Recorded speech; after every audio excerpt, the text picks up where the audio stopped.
दोस्तों नमस्कार, मैं हूं आपका दोस्त सुनील शाह। आपके घर के परिवार में अगर कोई सदस्य बीमार पड़ जाते हैं तो आप सबसे पहले उसको लेके जाते हैं सरकारी दवाखाने में, ताकि आपका इलाज सस्ते में कम दर पे हो जाए।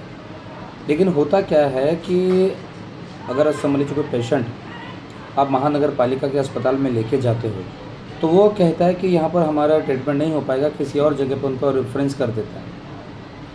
लेकिन जब रेफरेंस करता है तो जब नगर पालिका के बाहर जो एम्बुलेंस खड़ी होती है, क्या उनका दायित्व ये नहीं बनता है कि जहाँ पेशेंट को जाना है वो पेशेंट को ड्रॉप करते हैं?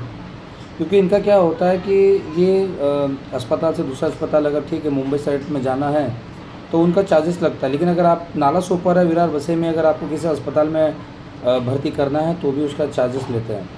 अगर किसी का डेथ भी हो जाता है तो भी यहाँ से वो समझ लीजिए नगीनस पाड़े में उसका डेथ हुआ है, नागीदस पाड़ा से नाला सोपर पश्चिम में जो पोस्टमार्टम होता है वहाँ से लेके जाने का लोग अलग चार्जेस लेते हैं। पोस्टमार्टम से लेके शमशान भूमि तक का अलग पैसा लिया जाता है।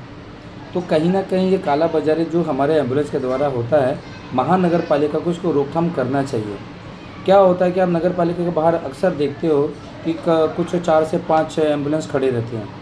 तो आखिर इस एम्बुलेंस का जो खड़ा होने का मेन मकसद क्या है कि लोगों को फ्री में सेवा देना है, या वो एम्बुलेंस का आप लोगों से पैसा वसूल करना?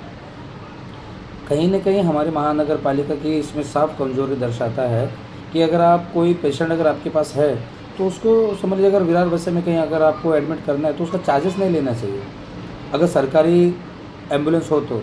क्योंकि सरकारी के नाम से ये लोग जो पैसा वसूल करते हैं एम्बुलेंस का, कहीं 1000, कहीं 1500, कहीं 2000, कहीं 2500, वो जैसा बोलता है पब्लिक उसी तरह से उसको पैसा दे देती है। क्या ये दायित्व हमारे महानगर पालिका के जो अस्पताल जो वैदिक अस्पताल है जो देखने का उसके दायित्व नहीं बनता है कि ये सब चीज़ में जांच करें?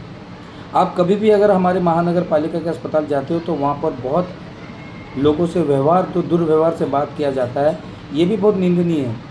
क्योंकि वहाँ पर आपको पता है सब सुबह से लाइन से लग जाते हैं।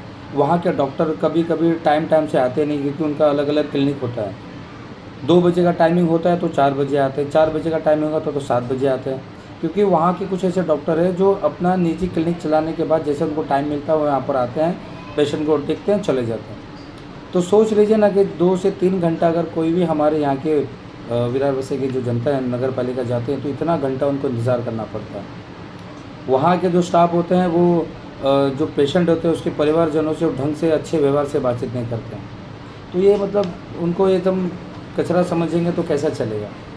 उसके अलावा अगर एक अस्पताल के बारे में कुछ दिनों के बाद आपको मैं एक वीडियो के माध्यम से बताना चाहूँगा कि एक ऐसे बहुत से ऐसे प्राइवेट अस्पतालें हैं जहाँ पर अगर आपको क्रिटिकल कंडीशन में अगर कोई पेशेंट वहाँ पर चला जाता है तो वहाँ पर जाने के बाद अगर डेड हो जाता है तो वो सर्टिफिकेट देने के लिए भी संकोच करते हैं कि हम उनको सर्टिफिकेट नहीं देंगे। उसके अलावा अगर 1 घंटे एक आधा घंटे के अंदर किसी की मृत्यु हो जाती है फिर भी वो अपना चार्जेस जितना होता है उससे कहीं ज़्यादा चार्जेस ले लेते हैं। एक तो चार्जेस ज़्यादा ले लेते हैं, एक तो उनको डेथ सर्टिफिकेट नहीं देते हैं, और डेथ सर्टिफिकेट देने के बावजूद भी वहाँ के लोगों को इतनी परेशानी झेलनी पड़ती है कि आदमी परेशान हो जाता है कि अगर मैं दवाखाना चले जाऊँ, शमशान चले जाऊँ या डॉक्टर के पास जाके इस चीज़ को रोकथाम करूँ, कुछ कर नहीं पाता है। तो बहुत जल्द हमारे विरार वसई में कुछ प्राइवेट हॉस्पिटल जो हैं जो अपनी मनमानी अपनी दादागिरी समझ लीजिए वो कर रहे हैं। अगर कहीं भी कोई मामूली सा पेशेंट अगर वहाँ पर एक गलती से भी अगर एडमिट हो जाता है तो उसको एकदम निचोड़ देते हैं, उसको पैसे पानी से लेकर हर एक चीज़ में। आने वाले टाइम पे मैं आपको एक वीडियो बना के ज़रूर दिखाऊंगा कि कुछ ऐसे प्राइवेट अस्पतालें हैं जो यहाँ के लोगों को एक खून पीने के जैसा जो मच्छर होता है जो खून चूसता है ना, उसी तरह कुछ अस्पतालें हैं जो यहाँ की जनता को खून चूसते हैं। बहुत जल्द इसका खुलासा करूँगा। जय हिंद, जय भारत।